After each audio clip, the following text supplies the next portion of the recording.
మరి రెండో రెసిపీ ఏం పరిచయం చేస్తున్నారు?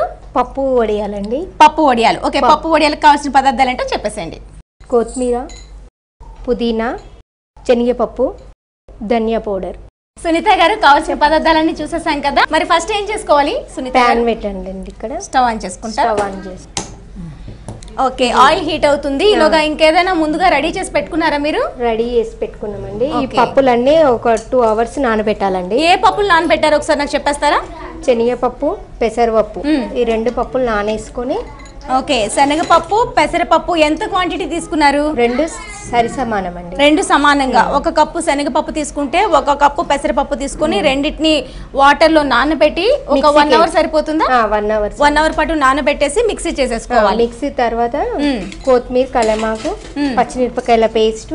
ఓకే, శనగపప్పు, పెసరపప్పు కాస్త నానబెట్టేసి మనం నానబెట్టేసిన తర్వాత మిక్సీ చేసుకునే ముందు అందులో కొద్దిగా పుదీనా, అలానే కొత్తిమీర, అల్లం వెల్లుల్లి పేస్ట్, కొంచెం ధనియాల పొడి మొత్తం వేసుకుని మిక్స్ చేసేసుకుంటే మనకి ఈ విధంగా తయారవుతుంది.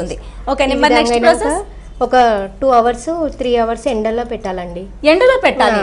ఓకే, దీన్ని ఇలాగా కలిపేసి మనం మూత పెట్టకుండా ఎండలో పెట్టేసాలి. మేము ముందే తయారు చేసుకున్నామండి. ఓకే, ఎండలో అంటే దీంతో ఎండలో పెట్టడం కాదు, చిన్న చిన్నగా రెడీ చేసుకుని ఇట్లా వడియాల్లాగా పెట్టుకోవాలి. ఓకే ఓకే ఓకే, నేను అనుకున్నాను ఎండలో పెట్టాలంటే దీన్నే తీసుకెళ్ళి ఎండలో పెట్టాలి, క్లారిటీ ఇవ్వాలి కదండి. ఓకే ఓకే, ఈ విధంగా తయారైన మిశ్రమాన్ని చక్కగా ఎండలో వడియాల్లాగా పెట్టేసుకుంటే మనకి ఈ విధంగా రెడీ అవుతుంది. ఇవి పప్పు వడియాలు అంటారండి. పప్పు వడియాలు. ఓకే, ఇప్పుడు మనం వీటిని ఫ్రై చేసుకోవాలి. టమాటా కూరలో కూడా యూజ్ చేసుకోవచ్చు. ఓకే, ఏ కూరలకి ఫ్రై చేసుకుంటే బాగుంటుంది దీంతో పాటు కాంబినేషన్? టమాటా, మరి క్యాబేజ్. అంటే ఇది కొంచెం సాఫ్ట్ గా అయిపోతుందా? ఏం కాదండి కదా, మనం క్యాబేజ్ టమాటా గానీ ఉడుకుతున్నప్పుడు ఇది కూడా ఉడికేస్తుంది. అప్పుడు దాంతో పాటు మిక్స్ అయిపోయి చాలా సాఫ్ట్ గా వచ్చేస్తాయి. ఒక కూర లాగా ఒక ఇప్పుడు మనం ఏదైతే సోయా బీన్స్ తింటాం కదా ఆ విధంగా ఉంటాయి అన్నమాట. గోకరకాయలా బాగుంటది, అన్నిటికీ కాంబినేషన్ బాగుంటుంది ఆల్మోస్ట్. ఓకే ఓకే, ఇవి మనకి పొంగట్లేదు కదా? పొంగాయండి, ఇవి రెడ్ గా గోధుమ కలర్ అవుతుంది. ఓకే, అంటే పైకి తీసినాక మనకి పకోడీ లాగా అట్లా కూడా అనిపిస్తుంది, కానీ గట్టి పకోడీ ఎలా ఉంటుందో అలా అనిపిస్తుంది. ఇవి మీరు అన్నట్టు కర్రీకి మంచి కాంబినేషన్. ఎగ్జాంపుల్ ఇంట్లో కొంచెం టమాటాలే ఉన్నాయి, లేకుంటే దాంతో మిక్సింగ్ ఇంకేదైనా కూర కావాలి అనుకునేటప్పటికి మాత్రం ఇలా వేసేసుకుంటే టమాటో కర్రీతో బాగుంటుందంట, క్యాబేజ్ తో బాగుంటుంది, అలానే ఇంట్లో గోకరకాయతో బాగుంటుంది. ఇలా దీనికి కూడా కాంబినేషన్ చూసుకుంటే చాలా చక్కగా ఉంటాయి. ఇవి కూడా మనం ఇయర్లీ వన్స్ కనుక రెడీ చేసి పెట్టుకుంటే ఇయర్ మొత్తం ఉంటాయి కదా, చేదేయండి. ఎందుకంటే పప్పులు వేసుకున్నాం కదా, చేదేమైనా అవుతాయంటారా? అవుదా? ఓకే, మీరు ఎప్పుడు ఇలా కొత్తగా ట్రై చేస్తూ ఉంటారా? ఇది ఎవరు నేర్పించారు మీకు? ఇది మా అత్తయ్య పెడుతుందండి. అత్తయ్య పెట్టారు. మీ అమ్మగారు బాగా వంట చేస్తారా, అత్తగారు బాగా వంట చేస్తారా? ఇద్దరు చేస్తారండి. ఇద్దరు చేస్తారా? ఒకరి పేరు చెప్పడం అంటే చెప్పడం కష్టమా? కష్టమే. ఓకే, మీరైతే ఎవరి దగ్గర నేర్చుకున్నారు? నేను ఎక్కువ మటుకు ఇక్కడ వచ్చినాకనే నేర్చుకున్నామండి. ఓకే, అక్కడ తక్కువ చేస్తుంటే. ఓకే, మంచి స్మెల్ కూడా వస్తున్నాయి. బౌల్లో తీసేసుకుందామా మరి? బౌల్లో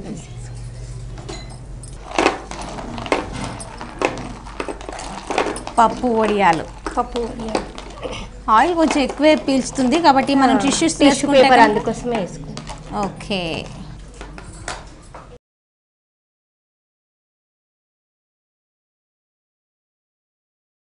పప్పు వడియాలు రెడీ.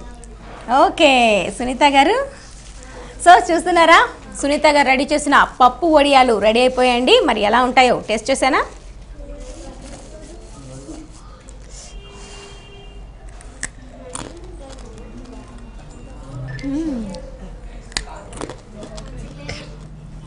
చాలా కారంగా, చాలా క్రిస్పీగా, చాలా టేస్టీగా ఉన్నాయి.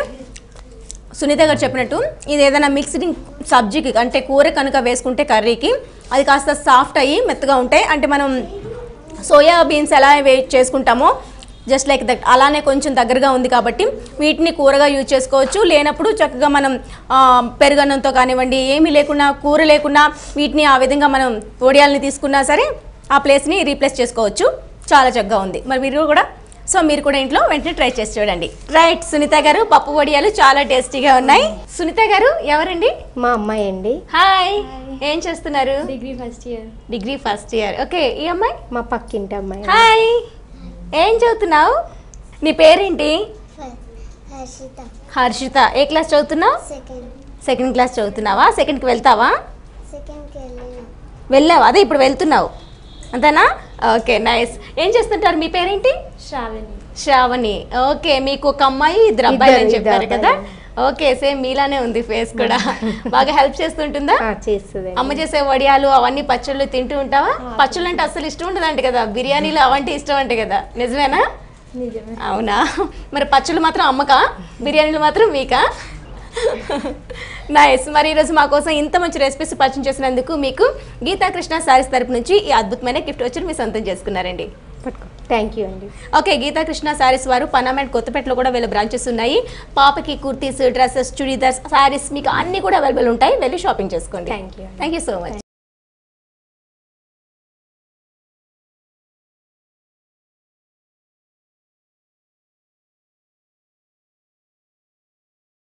సో చూసారు కదండి, ఈరోజు మనకు సునీత గారు పరిచయం చేసిన క్యాబేజీ పచ్చడి, పప్పు వడియాలు రెండు కూడా చాలా డిఫరెంట్గా, చాలా టేస్టీగా ఉన్నాయండి.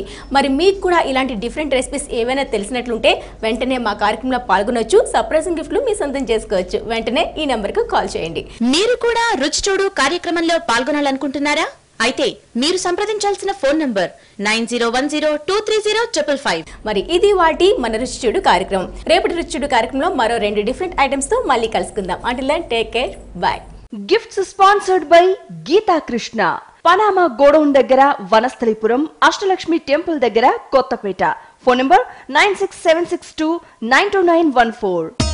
ఈ కార్యక్రమాన్ని www.youtube.com/vanitatv ఛానల్లో చూడండి.